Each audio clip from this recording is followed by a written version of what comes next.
ఛత్తీస్గఢ్లోని బిలాస్పూర్లో కొంతమంది వాళ్ళ బంధువులు హత్య కేసులో ఇరుక్కున్నారంట. వాళ్ళు ఇప్పుడు జైల్లో ఉన్నారు. వాళ్ళకి బెయిల్ రావాలని చెప్పి ఛత్తీస్గఢ్ హైకోర్టు చీఫ్ జస్టిస్ మీద క్షుద్రపూజలు చేశారు. అలాగే అవతల ఆపోజిట్ లో ఎవరైతే ఉన్నారో లాయరు వాళ్ళ ఫోటోలు కూడా పట్టుకొని ఈ క్షుద్రపూజలు చేస్తే కొంతమంది స్థానికులు అర్ధరాత్రి అప్పుడు ఏం జరుగుతుందా అని చూసి అటువైపు వెళ్తే జడ్జి ఫోటోలు లాయర్ల ఫోటోలు అక్కడ ఉన్నాయి.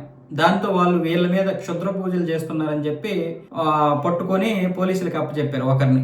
మిగతా ముగ్గురేమో వచ్చేసి పారిపోయారు, పరారులో ఉన్నారు. అయితే ఇప్పుడు వీళ్ళ మీద పోలీసులు కేసు నమోదు చేశారు. ఇప్పుడు నేను ఈ వెధవల్లో అయితే ఖచ్చితంగా సపోర్ట్ చేయను, కానీ మనం ఇవి నమ్మట్లేదు కదా.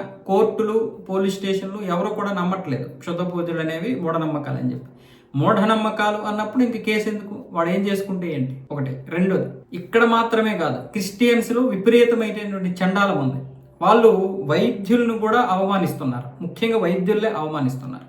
నడుము నొప్పి తగ్గిపోయిందంటారు, కంటిలో చూపు వచ్చిందంటారు, వెంటనే కంటి చూపు వచ్చేస్తుంది. ఆ షుగర్ వ్యాధి తగ్గిపోయిందంటారు. ఆ రకరకాల వ్యాధులు, అంటే ఇప్పటి వరకు ప్రపంచంలో డాక్టర్లకి సాధ్యం కానటువంటిది, శాస్త్రవేత్తలకి సాధ్యం కానటువంటి షుగర్ వ్యాధి వెంటనే తగ్గిపోద్ది, క్యాన్సర్ కూడా తగ్గిపోద్ది, ఆ గడ్డలు పోతాయి. రకరకాల దరిద్రం అంతా ఇక్కడ క్రిస్టియానిటీలో ఉంది కదా. ఇప్పుడు దీన్ని ఒక్కడ కూడా కనీసం నమోదు చేయడు, కేసు పెట్టడు. నిజంగా చెప్పాలంటే దీన్ని ఉద్దేశించి ఇప్పుడు మనం కేసు నమోదు చేయాలి.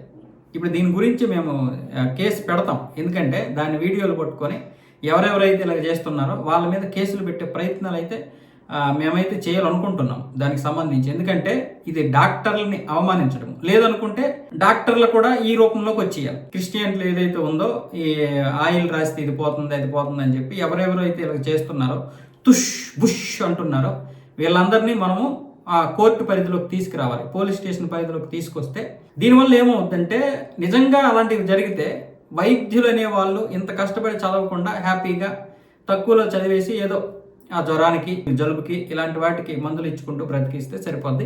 పెద్ద పెద్ద జబ్బులు ఏవైతే ఉన్నాయో వాళ్ళ యొక్క జబ్బుల్ని పాస్టర్ గారులందరూ కూడా తీరుస్తారు. పాస్టర్ గారు ఉన్నారు కాబట్టి ప్రతి ఊరికి ఒక పాస్టర్ గారిని, ఇలాంటి వారిని నియమించాలని ప్రభుత్వంతో మనమే పోరాడి ఇలాంటి వాళ్ళని ఏర్పాటు చేసుకోవచ్చు. ఒకవేళ అబద్ధం అని తేలితే దాని మీద కఠినమైనటువంటి శిక్షలు అమలు అయ్యే విధంగా చేయాలి. ఎందుకంటే చాలామంది అమాయక క్రిస్టియన్లు మోసపోతున్నారు.